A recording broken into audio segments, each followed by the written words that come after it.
हाँ, तो बच्चों हम क्या स्टार्ट करने जा रहे हैं आज, सदिश बीजगणित मतलब वेक्टर अलजेब्रा। ठीक है, तो वेक्टर तो आप पढ़ते आए हो, फिजिक्स में पढ़ते आए होगे पहले। वेक्टर क्या होता है वेक्टर बता दो मुझे जल्दी से। कुछ वेक्टर होते हैं और कुछ स्केलर होते हैं, कुछ सदिश होते हैं, कुछ अदिश होते हैं। जैसे सदिश में कौन कौन से आ गए आपके, फोर्स आ गया, बल आ गया, एक्सेलरेशन त्वरण सदिश है या अदिश है? हाँ देख लो, बताओ। सदिश है। जैसे डिस्प्लेसमेंट हो गया, डिस्टेंस हो गया, दूरी और विस्थापन, एक अदिश है एक सदिश है। दूरी अदिश हो गई और विस्थापन सदिश हो गया। उसके बाद वेलोसिटी और स्पीड मतलब वेग और चाल। चाल कैसा है? अदिश। और वेग कैसा है? सदिश। ये सब चीज़ें आपको पता होनी चाहिए पहले से। अगर नहीं भी पता है तो आपको फिजिक्स में समझनी पड़ेंगी, यहाँ पर हम कुछ नहीं कर सकते। अब मुझे आप बता सकते हो कि क्षेत्रफल मतलब एरिया सदिश है अदिश? हाँ, सदिश है अदिश? क्षेत्रफल तो समझते हो ना, उसमें तो कोई समस्या नहीं है। आप बताओ सदिश है अदिश? नहीं पता? अभी आप लोगों को तो मैंने बता दिया था। नहीं, उस दिन जब मैंने पहले पूछा था आप सब गलती कर रहे थे। कब बताया था मैंने आपको? जब मैं आपको समझा रहा था इंटीग्रेशन में कि जो ऊपर वाला एरिया पॉजिटिव होता है, नीचे जो जाता है एक्स एक्सिस के नीचे नेगेटिव होता है। तो आपने पूछा था क्या ये सदिश राशि है? तो मैंने कहा ये सदिश ही है। तो वेक्टर कैसा होता है? सदिश राशि होती है। ठीक है, तो सदिश अदिश आप समझते हो। क्या डेफिनेशन होती है सदिश अदिश की? जिन राशियों में परिमाण और दिशा दोनों की आवश्यकता होती है उनको क्या कहते हैं? हम सदिश राशियां कहते हैं। इंग्लिश में क्या होता है? दो चीज़ चाहिए होती हैं, एक तो डायरेक्शन और मैग्नीट्यूड और डायरेक्शन। मैग्नीट्यूड डायरेक्शन का क्या मतलब है? अगर मैंने लिख दिया सपोज 10 न्यूटन लिखा, तो ये क्या है? ये केवल एक वैल्यू बताई मैंने। ठीक है, 10 न्यूटन क्या है? क्या हो सकता है? 10 न्यूटन बल हो सकता है, फोर्स हो सकता है। न्यूटन फोर्स की यूनिट है। तो 10 न्यूटन हमने फोर्स लिया, तो ये केवल मैग्नीट्यूड दिया मैंने। मैग्नीट्यूड मतलब परिमाण या परिणाम तो किसी चीज़ का निकलता है, परिमाण है ये, मैग्नीट्यूड है ये। मैग्नीट्यूड 10 न्यूटन केवल वैल्यू है, तो इसको हम क्या बोलेंगे? मैग्नीट्यूड।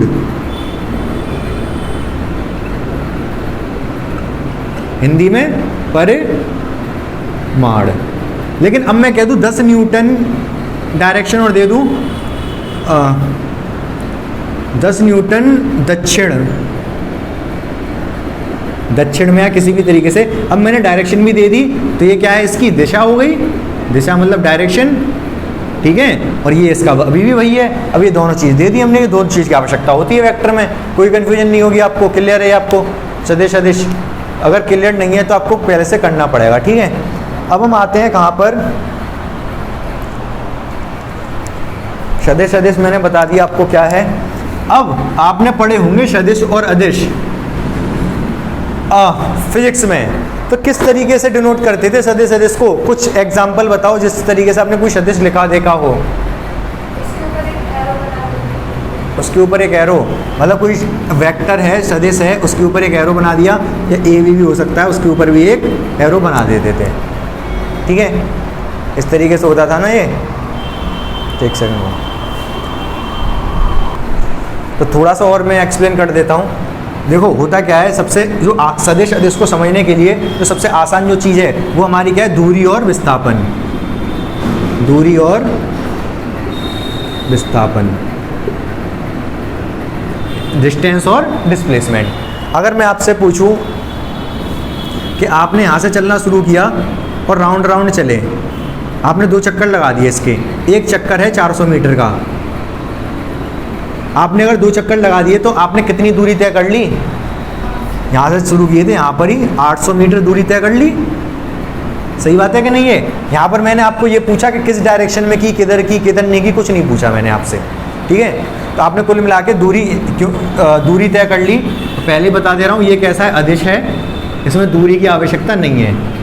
केवल हमने क्या बताया? 800 मीटर दूरी तय की, इतना ही तो बताया। अब हम आ जाते हैं विस्थापन पे। पहले से ही बता दिया मैंने, ये कैसा है? आपका सदिश है। ठीक है, ये सदिश है। और मैंने आपसे पूछा कि ये 2 बार हमने चक्कर लगा दिया, विस्थापन कितना हुआ? 2 बार चक्कर लगा के मैं वहीं वापस आ गया, विस्थापन कितना हुआ? शून्य, बिल्कुल सही बात है। विस्थापन का मतलब आप कहाँ कितनी दूर पहुँचे, तब का विस्थापन 0 मीटर हुआ। यहाँ दिशा लिखने की ज़रूरत तो नहीं पड़ी, लेकिन मैं एक और एग्जाम्पल लेता हूँ। एक एग्जाम्पल लिया, मैं चला यहाँ से, अच्छा डायरेक्शन आपको यहाँ बोर्ड पे तो पता है कैसे लेते हैं हम, ईस्ट वेस्ट नॉर्थ साउथ, पूरब पश्चिम उत्तर दक्षिण, ऐसे ली जाती है ना, ठीक है। तो मैं यहाँ से मैंने चलना शुरू किया भाई, और मैं इधर चला, कितना चला, 10 मीटर तो बहुत कम है, 10 किलोमीटर चला, ठीक है। और 10 किलोमीटर इधर चलने के बाद मैंने क्या किया, मैं वापस आ गया, ठीक है। वापस कितना आ गया, 2 मीटर वापस आ गया, 2 किलोमीटर। मैं जा रहा था किसके घर पर, मैं जा रहा था योगेश के घर पर। योगेश का घर मुझे बता दिया गया इधर है, तो मैं योगेश के घर चलना शुरू किया मैंने। मैं 10 मीटर आगे निकल गया। 10 मीटर आगे निकलने के बाद मुझे रास्ते में कोई मिला। कौन मिला मुझे रास्ते में? तनु मिली। मैंने कहा तनु से, तनु ने मुझसे पूछा कहाँ जा रहे हो सर? मैंने कहा योगेश के घर जा रहा हूँ। तो इन्होंने कहा कि योगेश के घर तो पीछे है, पीछे आप पीछे रह गया। तो फिर मैं पीछे चलना शुरू कर दिया और यहाँ पे आगे योगेश के घर पे मैं आ गया। इतनी बात समझ में आई आपको? मैंने दूरी कितनी तय की, इसको मिटा दे रहा हूँ। दूरी कितनी तय की मैंने? हाँ 12 किलोमीटर। 10 किलोमीटर गया, 10 किलोमीटर वापस आया, 12 किलोमीटर दूरी तय की भाई मैंने, ठीक है। अगर मैं पूछूं मेरा विस्थापन कितना हुआ, 8 किलोमीटर। 8 किलोमीटर, यहाँ डायरेक्शन भी बताना पड़ेगा आपको। डायरेक्शन किस डायरेक्शन में है? 8 किलोमीटर। यहाँ से मैंने चलना शुरू किया था इधर, किस डायरेक्शन में 8 किलोमीटर चला हूँ मैं? पूर्व में, 8 किलोमीटर पूर्व। तो ये मेरा है विस्थापन। इसमें डायरेक्शन की भी, दिशा की भी आवश्यकता होती है। यहाँ दिशा की कोई आवश्यकता नहीं है। 12 किलोमीटर आप दूरी तय की हमने, इस बात से कोई मतलब नहीं कहाँ दूरी तय की। अगर हमने दूरी बता दी, दिशा बता दी किस दिशा में तय की है, तो विस्थापन हो जाएगा। समझ गए आप? क्लियर है ये बात आपको? तो यहाँ पर क्या दो जो सदिश राशियाँ होती हैं उसमें दो चीज़ों की जरूरत, ये परिमाण और ये दिशा। और यहाँ पर केवल परिमाण होता है। समझ में आ गया आपको? अब सदिश में तो मैंने आपको बेसिक भी समझा दिया, कोई समस्या नहीं है। अब हम अपने टॉपिक पे आते हैं थोड़ा सा।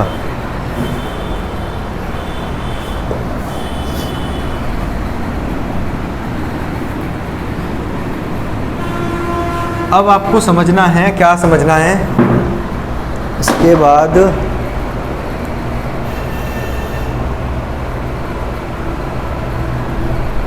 सदिश राशियाँ भी बता दी मैंने। राशियाँ कौन कौन सी होती हैं वो तो हमें देखना पड़ेगा आपको, अगर नहीं पता है तो। बाकी मैंने बता दिया आपको। इसके बाद हाँ, मैं आपसे ये पूछ रहा था, फिजिक्स में आपने सदिश पढ़ रखा है, कुछ वेक्टर दे रखे होंगे आपने फोर्स भी निकाला होगा। फोर्स मतलब आपने F इंटू डी क्या होता है? Force into displacement work. आपने फिजिक्स में अगर ये चैप्टर हो गया होगा तो वर्क भी कैलकुलेट किया होगा। एक फोर्स दे रखा होगा, कितना फोर्स लग रहा है, कुछ डायरेक्शन दे रखी होगी, और आपने जो यहाँ पर आपने जब कैलकुलेट किया होगा तो ये वर्क डन निकाला होगा। जो फोर्स दे रखा होता है वो किस तरीके से, कैसा दे रखा होता है, कैसा स्ट्रक्चर होता है, क्या मतलब क्या वैल्यू देता है? केवल ऐसा दे देता है 10 न्यूटन। इसी तरीके क्वेश्चन किए हैं, या फिर वेक्टर भी दिए वेक्टर क्या आई जे की। भाई यही से सुनना चाह रहा था मैं आपको। जैसे फोर्स है, वो फोर्स कुछ इस तरीके से दे रखा होगा, 10I + 5J + 2K, कुछ भी हो सकता है वैल्यू, माइनस भी हो सकती है, उसका फर्क नहीं पड़ेगा। और इन पर कैप दे रखा होता है। ये बात समझ रहे हो आप? बस यही चीज़ है जो आप फिजिक्स में पढ़ चुके हो ना ये। अब यही चीज़ आपको समझनी है एक्चुअली होता क्या है ये, ठीक है। अभी तक आपने फिजिक्स में पढ़ा होगा तो ठीक है, वहाँ पर आपने क्वेश्चन किए होंगे, क्योंकि नॉर्मल से क्वेश्चन वहाँ पर मिलते हैं आपको। अब अगर टफ लेवल के क्वेश्चन आ जाते हैं फिजिक्स में भी, तो आपको पहले ही मैथ्स वाला वेक्टर आपने पढ़ा होगा, तभी कर पाओगे आप बहुत ईजीली। समझ पा रहे हो क्या कह रहा हूँ मैं? ये अभी जब आपने फिजिक्स में पढ़ा था तो समझ आ गया था ये थोड़ा बहुत, अब समझ आ जाएगा, पूरा समझ आ जाएगा। और आगे टफ लेवल के क्वेश्चन भी होंगे, वो भी समझ आ जाएंगे, ठीक है। तो हमने कुछ इस तरीके की रूपरेखा देखी है वेक्टर की, ठीक है। यहाँ पर लेकिन आपको एक चीज़ समझनी होगी, ये I J K क्या है और ये 10, 5 और 2 क्या है? I J K क्या है? दिशा, बिल्कुल सही बात है। I कौन सी दिशा को दिखा रहा है? J Y और K Z। tan 5 2 क्या है? हाँ, परिमाण। x दिशा में कितना परिमाण है? y में, z में। बिल्कुल सही बात बताई आपने, इसमें आपने कुछ गलत नहीं बताया। तो अब हमको यहाँ पर समझना क्या क्या है। अच्छा, एक चीज़ यहाँ पर तीनों दिशाएं x y z, आपने अभी तक जो पिछली क्लास में देखा था वो दो ही एक्सेस देखे थे, x और y। अब यहाँ पर हम तीन एक्सेस पे काम करेंगे, x y और z पे। फिजिक्स में आप कैसे लेते हो? फिजिक्स में क्या मतलब किस तरीके से लेते हो आप? x y z कौन सा लेते हो? x y z, पक्का देख लो एक बार, इसी तरीके से लिए थे। हाँ, आप कुछ कहना चाह रहे हो? तो यहाँ पर आप कैसे नोटेशन यूज़ करेंगे? हम इसको लेंगे x, इसको लेंगे y, इसको लेंगे z। आप सोच रहे हो ऐसा क्यों, वो मैं बताता हूँ। अच्छा, मैं इसको भी हटा दूँ यहाँ पर। तो ये तो x है, ये y है, ये z है। कैसे रखूँ? बाहर। इन्होंने बिल्कुल सही बताया, ये x है, ये y है, ये z है। बट 2D में दिखा नहीं सकते ना हम इस तरीके से कोई लाइन आती हुई, ऐसे कैसे दिखा दें? तो हमने क्या किया, ऐसे दिखा दिए। एक्चुअली ये ऐसे नहीं है, ये ऐसे है, ठीक है। तो हम यहाँ पर क्या करेंगे, हम x y z ऐसे ले रहे हैं। पूछो क्यों? हम ये मान के चल रहे हैं हमारा ये जो प्लेन है, ये वाला यूँ, ये हमारा x y है, ठीक है। और जो ऊपर या नीचे जो जा रहे हैं ये z है, ठीक है। जो सरफेस है हमारा, जैसे ये मान लो ज़मीन है, एक्स वाई प्लेन है ये, और ये ऊपर नीचे अगर जाना है तो वो जेड है। तो एक्स ये लिया है, वाई ये लिया है, ऊपर की तरफ जेड। क्लियर है ये बात आपको? ठीक है। अब आगे क्या समझना है आपको? आगे मैं आपको पहले कंसेप्ट समझाऊँ या फिर पहली एक्सरसाइज के अकॉर्डिंग समझा दूँ? पहली एक्सरसाइज के अकॉर्डिंग समझाता हूँ मैं आपको। अच्छा चलो, पहले हम देखते हैं, हमें तीन चीज़ यहाँ पर डिस्कस करनी है। तो ये चीज़ अभी हो सकता है थोड़ा कम समझ में आए जो मैं समझाने जा रहा हूँ, लेकिन धीमे धीमे करके समझ आता जाएगा और 3D में बहुत अच्छे से समझ में आ जाएगा, ठीक है। वैसे कोशिश अभी यही रहेगी मेरी, पूरा अभी समझ आ जाए आपको। तीन टर्म है, तीन टर्म अगर आपने सुनी हो कुछ एक आधा इसमें से। पहला है डायरेक्शन,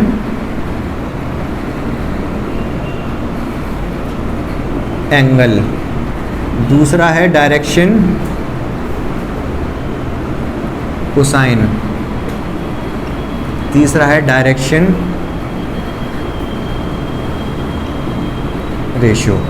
ये तीन चीज़ें हिंदी में उसको बोलते हैं दिक्। एंगल मतलब दिक् कोण, इसको बोलते हैं दिक्, क्या बोलेंगे? कोसाइन ही बोलते हैं हिंदी में। कैसे लिखेंगे? कोसाइन ऐसे। और ये दिक् रेशियो, दिक् अनुपात। ये तीनों टर्म आपको बहुत अच्छे से क्लियर होनी चाहिए। अगर वेक्टर और 3D दोनों, ये वाला चैप्टर और इसके अगले वाला चैप्टर दोनों को रिलेटेड है, तो ये अगर ये तीनों टर्म आपको क्लियर हो जाने चाहिए आज के आज ही। मैं समझाता हूँ आपको, ठीक है। हम 2D की हेल्प से समझेंगे सारी चीज़ों को, ठीक है। जैसे अगर मान लो ये एक यहाँ पर इस तरीके से है। सबसे पहले अभी हम थोड़ा दोबारा से मैं वही लिख देता हूँ जैसे मैंने लिखा था, tan i 4j 6k, एक माइनस ले रहा हूँ। ये i j k क्या थे? ये यूनिट वेक्टर थे, यूनिट वेक्टर। ये तीनों डायरेक्शन अलग अलग थी तीनों की, एक x डायरेक्शन में, एक y डायरेक्शन में और एक z डायरेक्शन में। कौन? i j k। मतलब क्या है इस चीज़ का? मतलब ये है, अभी मैं अगर 2D ले रहा हूँ, अगर मैंने x ले लिया, ये y ले लिया, तो यूनिट वेक्टर मतलब लंबाई एक होनी चाहिए। वेक्टर ठीक है, छोड़ो वेक्टर क्या है उसका मतलब नहीं है, लेकिन यूनिट का मतलब होता है एक। हिंदी में क्या बोलेंगे इसको तनु? हाँ, एकांक सदिश। एकांक सदिश, एकांक का मतलब एक, ठीक है। तीनों क्या एकांक सदिश हैं। जैसे यहाँ पर 1 2 3 4, 1 2 3 4, यहाँ से यहाँ तक अगर कोई वेक्टर है, दिशा इसकी यही होनी चाहिए x, और लंबाई यहाँ से यहाँ तक होनी चाहिए, तो ये क्या बन जाएगा? आई कैप बन जाएगा, एकांक सदिश बन जाएगा। कौन सी दिशा में? x की दिशा में। समझ गए? अगर इसमें y में बात करूँ, अगर एक इतना, ये क्या बन जाएगा? जे कैप, y की दिशा में एकांक सदिश। इतनी बात क्लियर है आपको? ठीक है। अब ये देखो आप, अगर मैं कोई सदिश ले रहा हूँ यहाँ पर, इस तरीके से ले लिया मैंने, मान लो, ठीक है, ऐसे ले लो,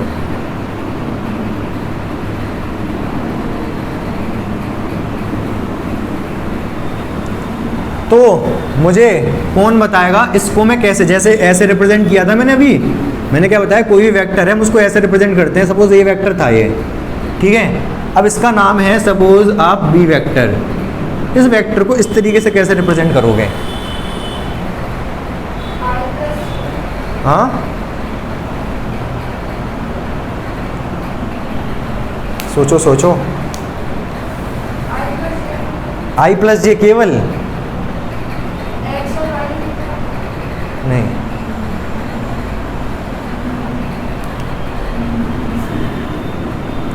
ये वेक्टर x में कितना आगे बढ़ गया,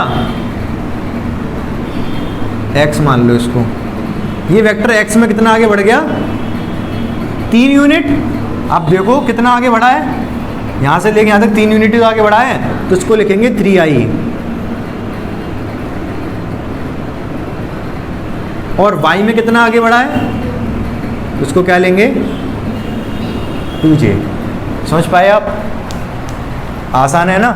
अभी आप समझ गए, मल्टीप्लाई सब किया आपने, वेक्टर ये वो, लेकिन आपको देखो कितनी आसान सी चीज़ है कि अगर ये वेक्टर है भाई, जितना ये x में बढ़ा है उतना i के साथ ले लो, जितना ये y में बढ़ा है उतना y के साथ, j के साथ ले लो, बन गया वेक्टर। ये कोई समस्या नहीं होगी इसमें। अगर 3 होंगे x y z तो 3 में भी ले लोगे आप। कैसे आया ये 3i? जितना आगे बढ़ा है ना उससे लंब डाल दो, और देखो ये कितना आगे बढ़ गया, 3 उतना ले लिया, यहाँ से भी एक लंब डाल दो, देखो कितना आगे बढ़ गया, 3 बढ़ गया, 2 बढ़ गया, हमने 2j लिख दिया। बात समझ में आ गई आपको? ठीक है, यहाँ तो मैंने x और y इस तरीके से ले लिए थे ये। अब मुझे एक बात बताओ, अगर मान लो मैंने जैसे मेरे पास कोई ये मार्कर है, ठीक है, मैंने 10 न्यूटन का बल लगाया है यहाँ पर इस पर, ठीक है, और एक बार मैंने यहाँ पर ये वाला मार्कर है, इस पर 10 न्यूटन का बल लगाया है यहाँ पर, ठीक है, तो क्या दोनों सेम चीज़, दिशा दोनों की मैंने नहीं बदली, यहाँ पर ये थी, यहाँ पर ये थी, यहाँ पर भी 10 न्यूटन का बल लगाया, यहाँ पर भी 10 न्यूटन का बल लगाया। इनको जो रिप्रेजेंट करेंगे हम, वो क्या अलग तरीका होगा रिप्रेजेंट करने का, सेम तरीका होगा?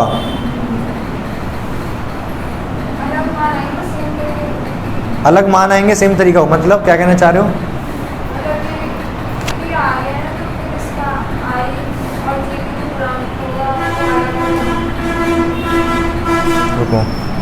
एक मैंने बल लिया है F, ये है हमारा 2i plus 4i plus 3j। ये एक फोर्स है, मैंने ऐसे रिप्रेजेंट किया, फिजिक्स में आपने किया होगा, बहुत खूब किया होगा, ठीक है।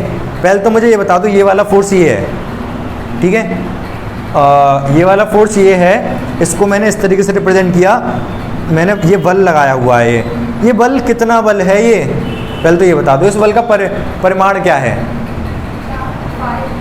5 आएगा, फॉर्मूला ध्यान होगा आपको, स्क्वायर रूट इसका स्क्वायर प्लस इसका स्क्वायर। अगर आपको याद है तो ठीक है, नहीं याद है तो कोई बात नहीं, फिलहाल इसका परिमाण 5 आएगा, वो इतना समझ लो, कैसे बाद में देखेंगे।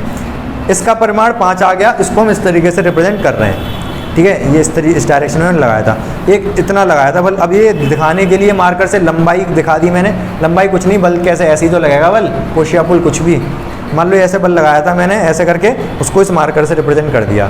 मैंने एक यहाँ पर भी ऐसे करके बल लगाया, उसको इस मार्कर से रिप्रेजेंट कर दिया। मैं सिर्फ इतना पूछना चाह रहा हूँ आपको, ये तो ये वाला हो गया, ये वाला जो आएगा वो यही होगा, उसकी वैल्यू भी यही होगी या कुछ अलग होगी?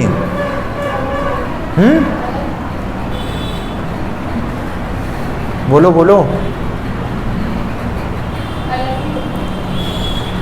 अच्छा चलो एक और बात पूछता हूँ मैंने एक बार 10 न्यूटन का बल यूँ लगाया, 10 न्यूटन कितने भी न्यूटन का, 10 का ही मान लो, 5 का ही मान लो, 5 न्यूटन का बल यूँ लगाया, एक बार 5 न्यूटन का बल यूँ लगाया, इस बार दिशा मेरी ये वाली थी, इस बार दिशा मेरी ये वाली है, क्या दोनों बल अलग अलग हैं? अलग अलग दिखेंगे वो आपको, बिल्कुल अलग अलग दिखेंगे, क्योंकि दिशा दोनों की अलग अलग है। वैसे तो 5 न्यूटन है, अगर परिमाण की बात करें तो यहाँ पर भी परिमाण बराबर 5 था और यहाँ पर भी परिमाण 5 ही था, परिमाण बदलेगा नहीं, परिमाण वही रहेगा, दिशा अलग है तो दिखेंगे अलग, दिखने में अलग तरीके के होंगे, i j k में फ़र्क आएगा, ठीक है। अब अगर मैं क्या कह रहा हूँ, मैंने 10 न्यूटन का बल ये लगाया, ठीक है, और 10 न्यूटन का बल ये लगाया, और ये स्टेप हो गया कौन सा, ऋतिक रोशन का देखा है डांस, 10 न्यूटन का बल ये लगाया और 10 न्यूटन का बल ये लगाया, 5 का, सॉरी 5 ही है ये, 5 का ये 5 का ये, क्या दोनों अलग अलग अलग, मतलब परिमाण तो दोनों का अभी भी बराबर है, क्या दिखने में दोनों अलग अलग होंगे, क्या एक जैसे होंगे, बिल्कुल सेम होंगे, बिल्कुल। क्यों सेम होंगे, क्योंकि सदिश क्या होता है, परिमाण और दिशा दो ही चीज तो होती हैं। जब मैं परिमाण भी बराबर दे रहा हूँ 5 और दिशा भी वही दे रहा हूँ, तो अलग कैसे हो गए ये दोनों, ये वाला F1 है और ये वाला F2 है, तो F1 भी यही होगा और F2 भी यही होगा, कोई फर्क नहीं होगा दोनों में। समझ पाए आप मेरी बात को, जो मैं बताना चाह रहा हूँ आपको, या नहीं समझ आया? बिल्कुल, क्योंकि दिशा भी सेम परिमाण भी सेम, तो अलग कैसे, ऊपर नीचे कुछ से कोई फर्क नहीं होगा, ठीक है। एक बल ये है, एक किसी के मैंने लगा दिया यूं, वो लगाया है मैंने यहाँ से लगाया, मान लो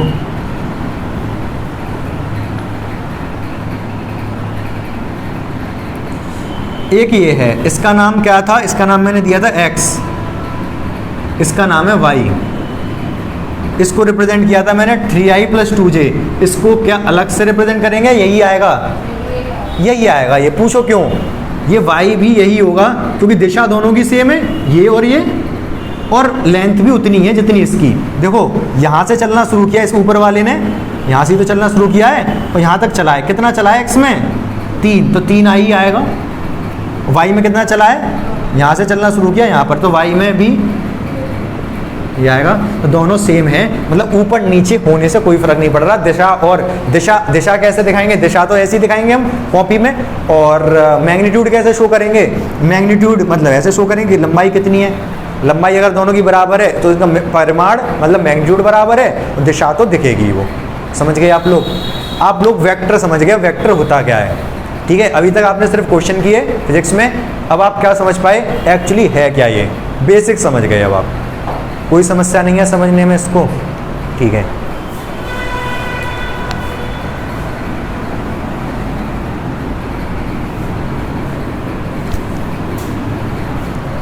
अच्छा एक चीज़ और यहाँ पर, अभी मैंने जिसको ऐसे रिप्रेजेंट किया, देखो 3 तो इसकी लंबाई है, ये वाला जो है x की दिशा में 3 तो इसकी क्या है, लंबाई, परिमाण तो 3 है, दिशा कैसे दिखाई मैंने, j कैप से, j कैप भी तो बता रहा, अब ये 3i कैप लिख दिया, 3i कैप का क्या मतलब है, परिमाण 3 हो गया और j की दिशा में कितना चला है, j की दिशा में चला ये परिमाण 3, क्योंकि j कैप का गुणा हो रही है इसके साथ, तो ये परिमाण दिखा रहा है और ये दिशा दिखा रहा है। समझ पाए? फिर इसमें मैंने 2j और लिख दिया। 2j का क्या मतलब है, j का मतलब है कि भाई 2 चला, ये परिमाण हो गया, j क्या दिखा रहा है, इसकी दिशा कि ऊपर की तरफ 2 चला है, दोनों चीज़ एक साथ चला है, ये x में 3 और j में y में 2, तो दोनों को जोड़ देंगे हम। समझ गए आप? ठीक है, अब आ जाओ आप पॉइंट पर, जो 3 और 2 लिखा है ना मैंने यहाँ पर, ये क्या है, डायरेक्शन रेशो है, ये दिक् अनुपात है, ठीक है। क्यों? क्योंकि अनुपात क्यों बोल रहे हैं, क्योंकि अलग अलग है ये, इसमें k का वो बाद में देखते हैं अनुपात क्यों बोल रहे हैं, उसका भी है रीज़न है, हर एक चीज़ का रीज़न होता है। कोई भी चीज़ कोसाइन बोला जा रहा है तो कोसाइन का कोई रीज़न होगा, अनुपात बोला जा रहा है तो अनुपात का कोई रीज़न होगा, एंगल कोण बोला जा रहा है तो कोण का भी कुछ सेंस होगा, तभी कोण बोला जा रहा है। तो इसका देखते हैं हम, फिलहाल आपको इतना समझ में आया। अब आ जाते हैं कहाँ पर, एंगल पे आ जाता हूँ पहले मैं। अब डायरेक्शन एंगल दिक् कोण क्या होता है, दिक् कोण ये होता है, ये कुछ एंगल बना रहा होगा एक्स के साथ, बना रहा होगा कि नहीं, इस एंगल को कहते हैं हम एल्फा, ठीक है। वाई के साथ भी कुछ एंगल बना रहा होगा ये, उसको क्या कहते हैं हम, बीटा। और जेड के साथ फिलहाल कितना बना रहा है ये, अभी 0 है, 90 है अभी। देखो जेड क्या है फिलहाल, अगर x ये मान लिया, y ये मान लिया, तो जेड मानना पड़ेगा ये, तो जेड के साथ ये कितना कोण बना रहा है, 90 अंश का। तो 3 होते हैं कोण, अल्फा बीटा गामा, तो यहाँ पर अल्फा बीटा और गामा हमारे दिक् कोण होते हैं, समझ गए। जो वेक्टर है एल एक्स एक्सिस के साथ जितना बनाएगा अल्फा, वाई के साथ जितना बनाएगा बीटा, और जेड के साथ जितना बनाएगा वो गामा। अब दिक् कोसाइन क्या है भाई, ये तो बहुत आसान हो गया, कॉस एल्फा कॉस बीटा और कॉस गामा, ये आपके क्या हो गए, दिक् कोसाइन हो गए। दिक् अनुपात की बात करते हैं, ये आपके हो गए A B C. A B C क्यों, क्योंकि जो वो वेक्टर होता है, कोई भी वेक्टर है आपका, सपोज एक्स वेक्टर है या ए बी वेक्टर है, उसको जनरल फॉर्म क्या होती है लिखने की, ए आई बी जे सी के जनरल फॉर्म यही तो होती है। यहाँ पर जो ए बी सी जो लिखते हो आप, वो क्या है, दिक् अनुपात हैं, डायरेक्शन रेशो हैं। तो दिक् अनुपात क्या है, ए बी सी हो गए। कॉस ये मैंने बता दिया आपको। अच्छा क्या होता है ये दिक् रेशो ए बी सी क्या है, जैसे अगर मैं इसी वेक्टर को ले लूँ तो ये 3 क्या है यहाँ पर, क्या है, ए, बिल्कुल सही बताया आपने। ये दिक् अनुपात है, दिक् अनुपात में एक्स वाला है, ये ए है, ये 2 क्या था, बी। इस वाले में ए कितना था, जैसे यहाँ पर ए बी सी जो लिखते हैं, ए इस वाले के लिए था हमारा 3, बी था 2 और सी था 0, सी नहीं था, सी में नहीं चला ये बात आप समझ गए। अल्फा बीटा गामा कैलकुलेट करना पड़ेगा, मतलब कैलकुलेट क्या पूरा नहीं आ पाएगा, मतलब ऐसे नहीं आ पाएगा 30, 60, 45 इनमें से नहीं आएगा, क्योंकि एग्जैक्ट एंगल नहीं बन रहा, लेकिन एंगल समझ तो गए आप कितना है ये। यहाँ तो कोई समस्या है, बता दोगे मुझे आप कॉस अल्फा की वैल्यू कितनी होगी, इसमें बता दो। ये 3, अगर ये 3 है और अगर ये 2 है तो इसका हाइपोटेनियस कितना होगा, हाइपोटेनियस मतलब साफ साफ बना दे रहा हूँ थोड़ा सा,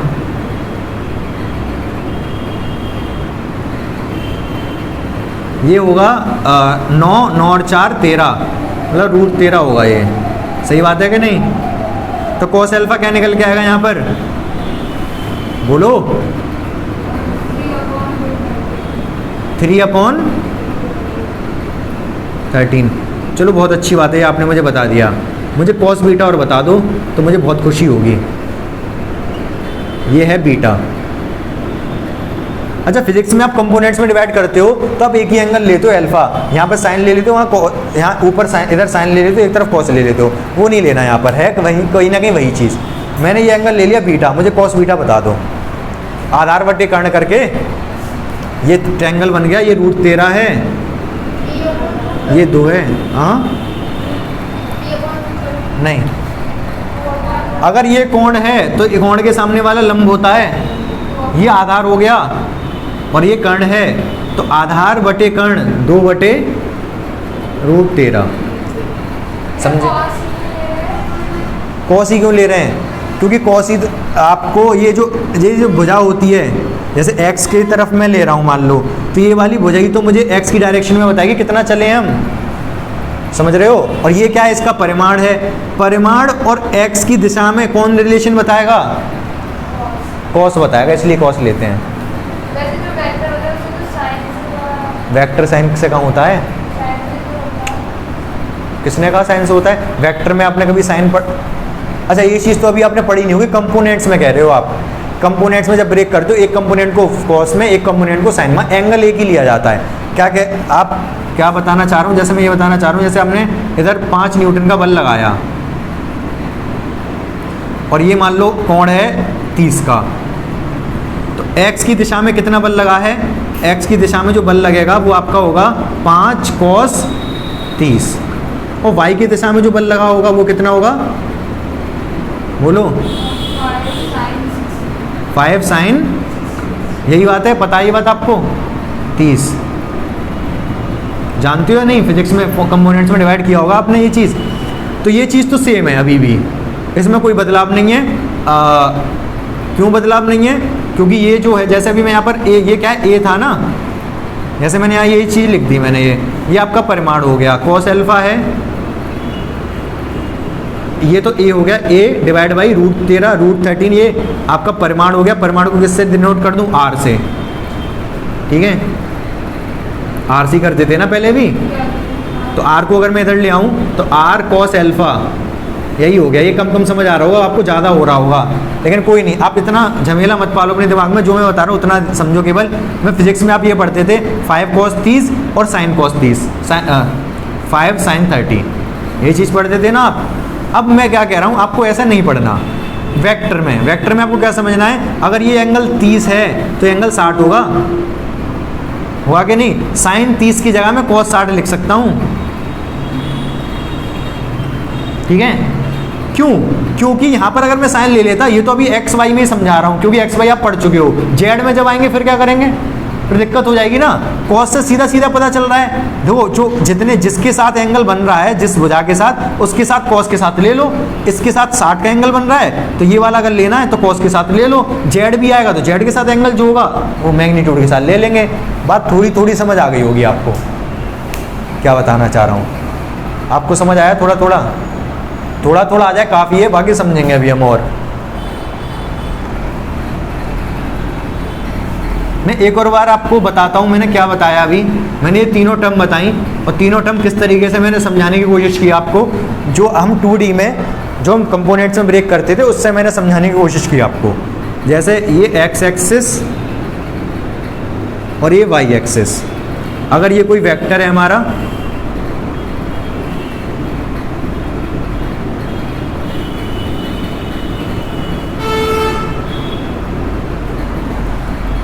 योगेश आप बता दो, ये जो वेक्टर है इसको क्या लिखा जाएगा?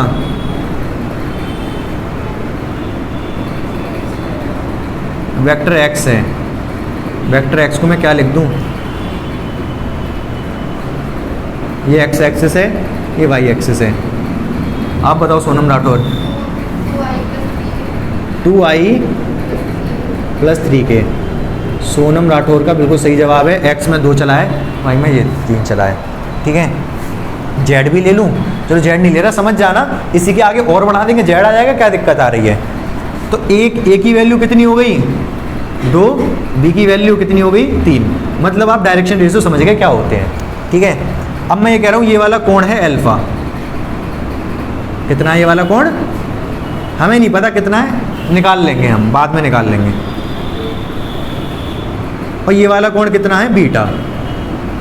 एक्स के साथ जो एंगल बनाता है हमारा वेक्टर वो अल्फा कोण होता है, और वाई के साथ जो एंगल बनाता है वो बीटा कोण होता है, ठीक है। आप मतलब आप पहला भी समझ गए, डायरेक्शन एंगल दिक कोण भी समझ गए, alpha beta gamma. Z axis होगा तो गामा भी आ जाएगा, ठीक है। जेड एक्सिस होगा तो सी भी आ जाएगा। अब एक चीज़ रह गई बस, दिक कोसाइन समझने को रह गए, वो भी आसान है। कॉस अल्फा और कॉस बीटा, ये हमारे दिक कोसाइन हो गए, समझ गए ना। अब वैल्यू क्या होगी इनकी, ये मैं अगर यहाँ से मिला दूँ इसको, अभी मैंने समझा अगर 2 और 3 है तो पाइथागोरस लगाओगे आप। ये 2 है, ये 3 है, तो 2 और 3 में पाइथागोरस लगाओगे तो ये आपका कितना निकल के आएगा? थोड़ा साफ बनाऊँ मैं फिगर बड़ा।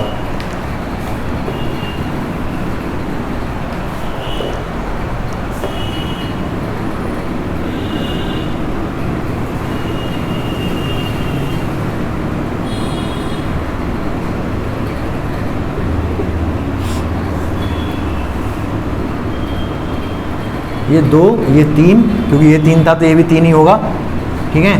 तो ये √13 निकल के आएगा, सही बात है बिल्कुल। ये एक्स, ये वाई, ये अल्फा हो गया आपका, ये बीटा हो गया। इसको भी चाहो तो आप कंप्लीट कर लो। तो कॉस अल्फा कितना होगा? 2/√, इस ट्रायंगल में अगर हम लगाएंगे इस त्रिभुज में तो कॉस आधार बटे कर्ण 2/√13, और इस वाले में लगाएंगे तो आधार। अब आधार ये वाला होगा, ये ध्यान रखना, इस वाले त्रिभुज में, इस ऊपर वाले त्रिभुज में ये आपका आधार माना जाएगा। कोण के सामने लंब होता है ये आधार, और ये कर्ण। तो आधार कितना है आपका? 3, तो 3/√13, ये कॉस बीटा हो गया। जेड वो अगर जेड एक्सेस होता तो कॉस गामा भी आ जाता, वो भी इसी तरीके से निकल जाता, समझ गए आप, ठीक है। अब ये जो एक √13 लिखा है ना परिमाण, इसको हम r बोल देते हैं, ठीक है। तो अगर मैं यहाँ से हम एक रिलेशन बनाना चाह रहे हैं ABC में, ये ABC। अच्छा कोण की बात करें तो ये तो कॉस अल्फा, ये दिक कोसाइन आ गए। कोण क्या होगा? अगर इन्वर्स की बात करें तो कॉस इन्वर्स 2/√13, और बीटा क्या होगा? Cos inverse 3/√13। अगर ये वैल्यू कुछ इस तरीके से होती, मान लो 1/2 आया होता तो अल्फ़ा 60 हो जाता, ठीक है, फिर तो कौन निकल जाता हमारा। कोई बात नहीं, फिलहाल हमें इन्वर्स की टर्म में हमने लिख के दिखा दिए ये 2/√13 3/√13, ठीक है। अब यहाँ पर इसको मैं एक और बार दिखा दे रहा हूँ आपको, ये कॉस अल्फ़ा है, क्या ये क्या है, ए, आपने बताया ये चीज़ ए होती है, ये क्या है √13 आर। अगर मैं आर को इधर कर दूं तो ए बराबर कितना आ गया, आर कॉस अल्फा, समझे आप। और इधर सेम चीज़ यहाँ पर है, ये क्या है, ये बी है, ये आर है, आर को मैं इधर ले आऊँ तो बी बराबर क्या हो गया, आर कॉस बीटा, समझे आप। ऐसी सी बराबर क्या आएगा अगर हम निकालते तो आर कॉस गामा। अब रिलेशन भी समझ गए। अब ये दिक कोसाइन है, इनको एक चीज़ और बोला जाता है एल एम एन। क्या बोला जाता है, एल एम एन, ठीक है। मतलब एल बराबर क्या होता है, कॉस एल्फा, एम बराबर क्या होता है, कॉस बीटा, और एन बराबर क्या होता है, कॉस गामा। ये चीज़ भी आपको ध्यान रखनी है, याद रहेगा ये। तो तीनों चीज़ क्लियर हो गई आपको या नहीं। मतलब जो वेक्टर है, जैसे ये है, ये क्या होते हैं, दिक अनुपात, डायरेक्शन रेशो। एंगल जितना बनाएगा वेक्टर एक्स वाई जेड के साथ, डायरेक्शन एंगल। उनका अगर कॉस ले लें, कॉस ही क्यों ले वो भी मैंने आपको समझा दिया पहले। उनका अगर कॉस ले लें तो वो क्या आ जाएगा, दिक कोसाइन। तीनों चीज़ें बहुत क्लियर हो गई होंगी। एक रिलेशन भी बना दिया हमने, ये डायरेक्शन रेशो हैं, ये डायरेक्शन कोसाइन हो गए। डायरेक्शन रेशो और डायरेक्शन कोसाइन में एक हमने रिलेशन बना दिया। बात ये भी समझ में आ गई आपको बहुत अच्छे से। देखो मैंने आज आपको केवल समझाया होता क्या है, मतलब बहुत केवल पहली एक्सरसाइज के अकॉर्डिंग ही नहीं समझाया, आगे के लिए भी बहुत कुछ समझा दिया हमने। पहली एक्सरसाइज तो आप खुद से कर लोगे, नहीं तो ये बताना पड़ेगा उसके लिए मुझे आपको अलग अलग डिफरेंट टाइप के वेक्टर्स बताने पड़ेंगे, सदिश बताने पड़ेंगे। को इनिशियल मतलब जो एक ही जगह से स्टार्ट होते हैं, और पैरेलल वेक्टर कौन से किसको बोलेंगे, वो सारी चीज़ें बताती हैं। एक्सरसाइज तो नहीं करनी फिलहाल आपको, लेकिन इतना समझना है, रिवाइज करना है इसको, ठीक है। टाइम कितना हो गया, एक और इम्पोर्टेंट रिजल्ट है, वो और समझा देता हूँ मैं आपको यहाँ पर। अच्छा, इसमें डाउट्स अगर किसी को तो वो डाउट्स पूछ सकते हो आप कहीं पर भी। अभी हो सकता है आपको कम समझ आया हो, एक बार आप एक बार घर पे जाके वीडियो और देखना, जो डाउट्स हों उनको नोट कर लेना, ये चीज़ कैसे हो गई, ये चीज़ कैसे हो गई। यहाँ पर क्या है, यहाँ पर मैं पढ़ा रहा हूँ तो आप लोग थोड़ा अपना बहुत कंसंट्रेशन पूरा नहीं रख पा रहे होगे, ठीक है। ये भी पढ़, वो भी पढ़, ये क्या हो गया, वो क्या हो गया। घर पे जाके वीडियो देखना, जो डाउट हो उनको नोट कर लेना, कल आके पहले सारे डाउट पूछोगे आप, ठीक है। हंस क्यों रहे हो, मज़ा आ रहा है। अब मुझे एक बार बता दो, sine square alpha plus cos square alpha क्या होता है, हाँ 1, ठीक है योगेश, क्लास 10th में है ये। तो sine square alpha cos square alpha 1 होता है, और एक्स कुछ भी ले लो, अगर एंगल सेम है तो साइन स्क्वायर ये 1 होता है। तो यहाँ से आप मुझे एक बात बता दो, अगर मैं 2D में ही वापस आ जाऊँ, ये कोई वेक्टर है, ये अगर कोण अल्फा है, ठीक है, और ये अगर कोण अल्फा यहाँ पर मैंने ले लिया, ये कॉस स्क्वायर अल्फा ले लिया, ठीक है, और साइन स्क्वायर अल्फा ही ले लिया, ये 1 होगा। अगर मैं ऊपर वाले कोण को बीटा बोल रहा हूँ, ऊपर वाले कोण को अगर मैं बीटा बोल रहा हूँ तो साइन अल्फा बराबर कॉस बीटा हो जाएगा। हाँ कैसे, देखो साइन अल्फा है ना, साइन अल्फा को क्या लिख सकता हूँ मैं। अच्छा अभी ये सब छोड़ो, अभी थोड़ी देर पहले ही तो बताया मैंने कि यहाँ पर जो लेते हैं हम कंपोनेंट, वो एक्चुअली क्या आता है, अल्फा में तो साइन में आ जाता है, बट अगर मैं यहाँ एंगल ले लूँ बीटा तो कॉस में ही आ जाता है, कॉस में ही आ जाता है। इसका क्या मतलब है, इसका मतलब ये है कि साइन स्क्वायर अल्फा की जगह कॉस स्क्वायर बीटा लिखा जा सकता है। कॉस स्क्वायर अल्फा तो अपनी जगह है ही, उससे मैंने कुछ नहीं किया। कॉस स्क्वायर अल्फा तो वही रहा था जैसे अभी मैंने कंपोनेंट में डिवाइड किया था, इसको कॉस को कॉस ही रखा। मैंने ये कहा था जो ऊपर साइन ले रहे हो ना आप, साइन स्क्वायर अल्फा, अगर मैं एंगल बीटा ले लूँ तो वो साइन में चेंज हो जाएगा। दूसरा अगर मैं ट्रिग्नोमेट्री समझाना चाहूँ तो मैं आपको ऐसा समझा सकता हूँ, साइन एल्फा को मैं लिख सकता हूँ साइन 90 माइनस बीटा, ये दोनों का सम 90 है ना, 90 में से अगर बीटा को माइनस कर दूँ तो अल्फा ही तो आएगा, तो अल्फा की जगह 90 माइनस बीटा लिख सकता हूँ, sine 90 minus theta cos theta. इस तरीके से भी समझ सकते हो, ठीक है। ये तो हमने ये पढ़ा था, अल्फा प्लस बीटा अगर 90 होता था तो साइन अल्फा बराबर कॉस बीटा होता है। ये भी आपको चीज़ पढ़ाई गई होगी प्रीवियस क्लासेस में। अगर अल्फा प्लस बीटा 90 है तो साइन अल्फा कॉस बीटा होता है। तो यहाँ पर मैंने प्रूव भी कर दिया वो चीज़। अब आप देखो यहाँ पर क्या कर रहा था मैं, साइन स्क्वायर अल्फा की जगह कॉस स्क्वायर बीटा लिख सकता हूँ, साइन अल्फा की जगह कॉस बीटा लिख सकता हूँ, तो ये 1 आ जाएगा। मतलब क्या कहने का मतलब ये है कि sine cos square alpha plus cos square beta क्या होता है 1। ये क्या है, ये आपका डायरेक्शन कोसाइन है, दिक कोसाइन है ये x वाला, ये y वाला, दोनों को जोड़ते हैं तो क्या आता है 1 आता है। अगर मैं तीसरा भी ले लूँगा ना, sine square alpha cos square beta और कॉस स्क्वायर गामा, तो ये भी 1 ही आएगा। यहाँ तो मैंने प्रूफ कर दिया कैसे, और यहाँ मैंने लिख दिया कैसे, इसको भी हम समझेंगे। इसको बोलते हैं एल स्क्वायर, ये हो गया एम स्क्वायर, ये हो गया एन स्क्वायर इक्वल्स टू 1, ठीक है। तो एक रिजल्ट है, इंपॉर्टेंट रिजल्ट है, देखेंगे कैसे आया ये अगली क्लास में हम, ठीक है। फिलहाल आपको करना ये है कि समझ अगर कम आया है, हम इसको एक और बार पूरा एक्सप्लेन दोबारा भी करेंगे, क्योंकि नया टॉपिक है ये, मुझे पता है आपको थोड़ा समझने में थोड़ा टाइम लगेगा, ठीक है। एक ही बार में चीज़ें पहली बार में समझ नहीं आती है, जब नई नई चीज़ कोई शुरू होती है तो, ठीक है। एक और बार डिस्कस करेंगे, लेकिन पहले मैं चाहता ये हूँ कि आप वीडियो देखो और वीडियो में देख कर जो आपकी क्वेरी हो, छोटी से छोटी पॉइंट भी लिख के लेके आओगे आप कि ये चीज़ कैसे हो गई। बहुत छोटा भी पॉइंट अगर है ना, कोई छोटा पॉइंट मतलब जैसे मान लो मैंने 2 ही क्यों लिखा यहाँ पर, 3 ही क्यों लिखा, या फिर कुछ भी जो भी आपके मन में डाउट हो सारे लिख के लाओगे, पहले डाउट डिस्कशन करेंगे कल, ठीक है। ठीक है, कल मिलते हैं फिर हम।